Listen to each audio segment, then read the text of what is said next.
For a reverse applique, so the opposite to a traditional applique, you're going to need one piece of cotton without interfacing and one piece of cotton with interfacing. Now the one with the interfacing is going to go on the very bottom.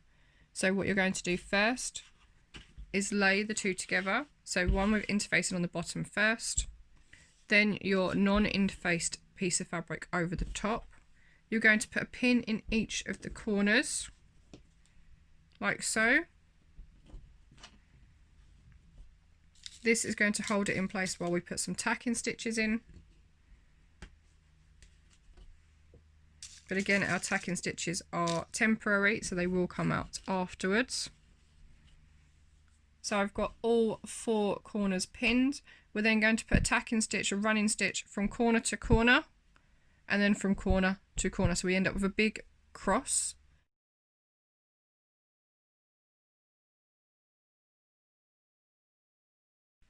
So again, I've got a length of thread on my needle. We're going to start in one corner first. So you come up through the back of your fabric, down 1 centimetre along, and again needle through your loop of thread on the back unless you've put a knot in your thread. And you're just going to continue to the other corner. Quickest way to do this, push your needle in and then push it back up towards you, and it will come through both layers of fabric. Now you want to try and keep on angle to that corner. So down, pull back up, and you're just going all the way to the other side.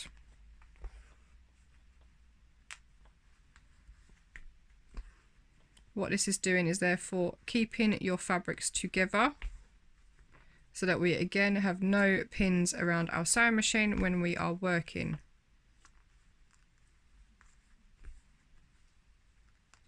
And it doesn't matter if it's a bit wonky or a bit wobbly. I've just pulled my needle out the end there because I've got to the end.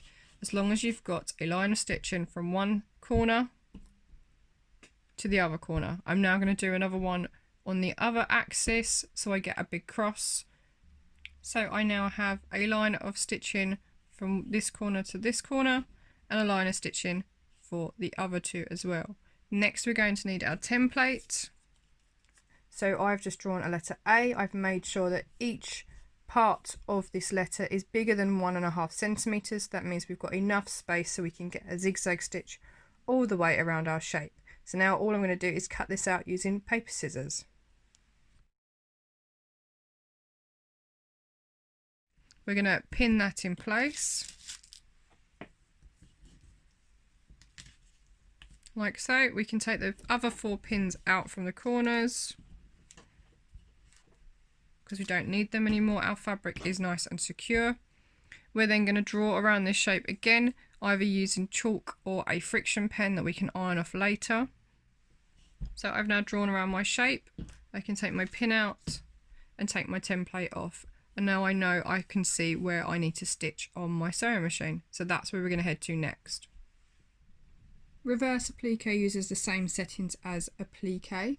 So you're going to change your stitch width to around 3.5 and make sure your stitch length is just above 1. So it's between 1 and 0. When setting up to applique, make sure that your lever for your stitch indicator is at the very bottom, so you've got the straight stitch and the zigzag selected on the green section. When you come to change your width, you're going to leave this straight because that's where your needle sits, and you're going to turn that dial to 2.5. You could do 3.5 or 4. It all depends on what width you want your zigzag stitch. Leave the second dial as it is. Then this one is your stitch length. You want to twist it to the right and it is going to go just above 1. That means that our stitches are going to be nice and close together. Make sure that the bottom dial is set up onto the zigzag and straight line and the top part is on the green section.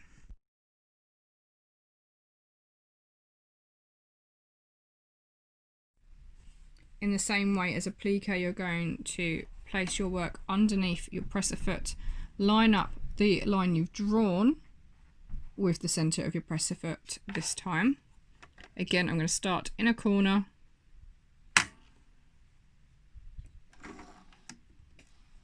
and begin sewing.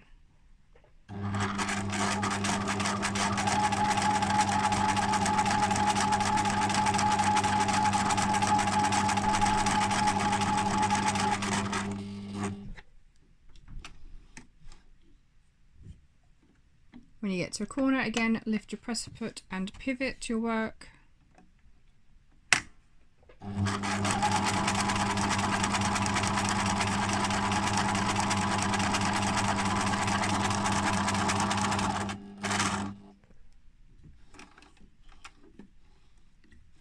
Make sure you are keeping your needle in your work when you pivot.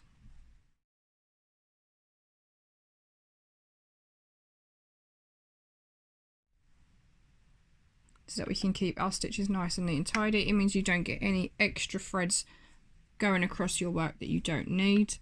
And if you was to cut them, you would end up having your stitching unraveling.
Remember, when you get to the end of your sewing, you're going to lift your reverse lever. This is a reverse lever. You want to make sure you lift it all the way to the top.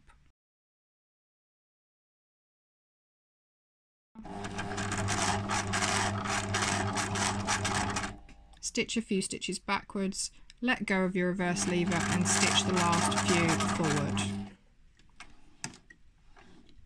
This will secure your threads and you can cut them off.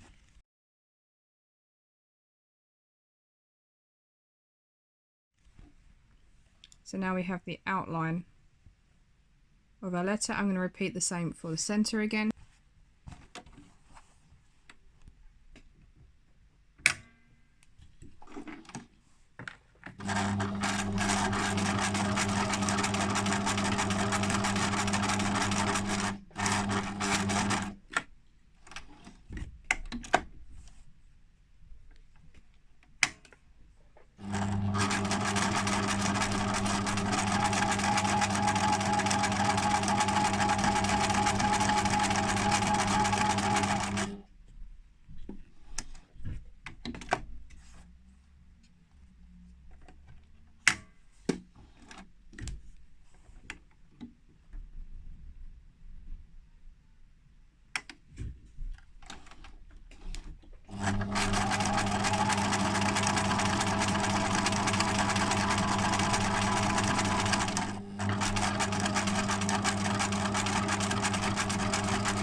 Once it's all stitched, we can pull those tacking stitches out.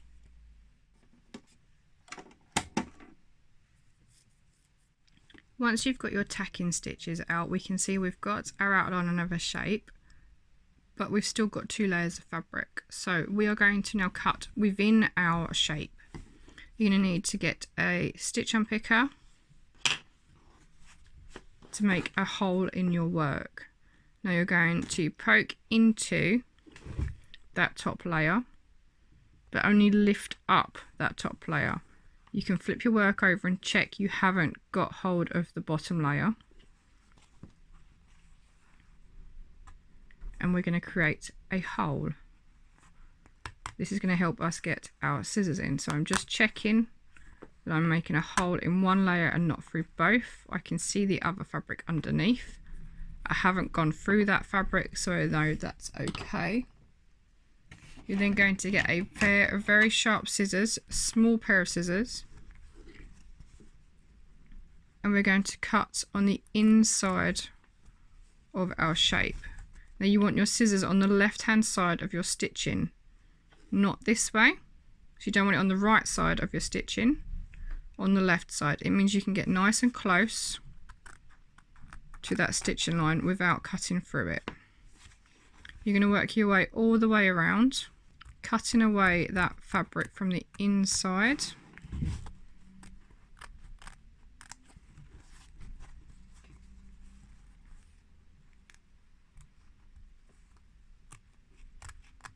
Be really careful not to cut your stitching or to go through to the bottom layer.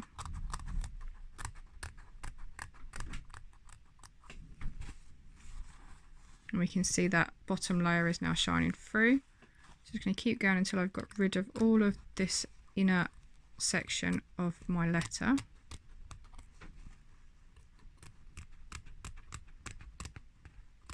Again, careful not to cut into my stitching, but I still want to try and get as close as I can, because that will give me a really nice neat edge.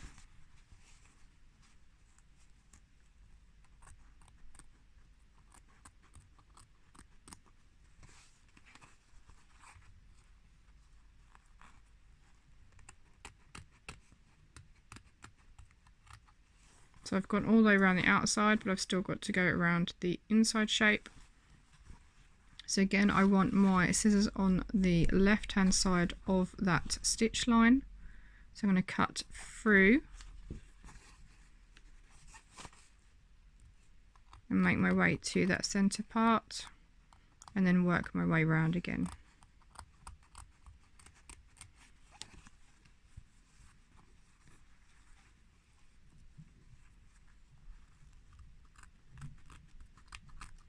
Nice and carefully, pulling the excess out of the way.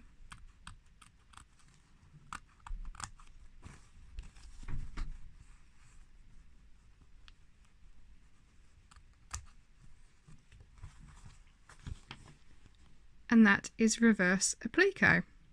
Here you can see the difference between applique on my right and reverse applique on my left. This piece on my right has been applied on top, and this piece we have removed a layer on top to reveal what is underneath, hence reverse applique and applique.